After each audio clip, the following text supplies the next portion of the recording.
Here we're looking at the Dow Jones Industrial. We are seeing prices starting to break to the downside.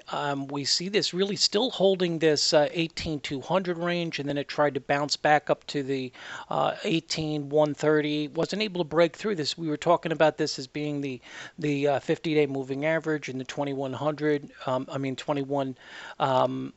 day moving average, and prices weren't able to really break through it. We were also underneath or very close to the testing this midpoint.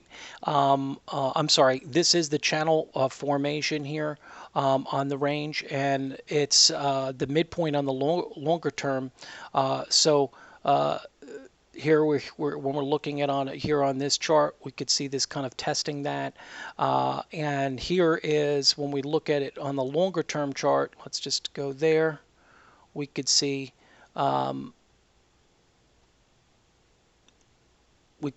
we're so very close to this right there, and you could see that it's very, very close to potentially breaking the longer term on this regression channel. So traders need to watch for that potential break, and that would be very sizable. As I said, if we're going to start to see some kind of change in trend, we would see one tomorrow. I would watch for that, and if not, I think we should watch around the 10th, because I do think that we could start to be entering some potential for weakness then, or at least a change in trend.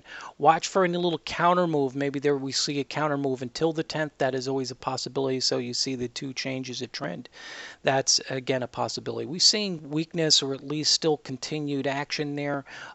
So traders need to be mindful of any break of this 17,900, 17,970 level. That's where we're at right now. Any continuation there, I think it gets kind of aggressive.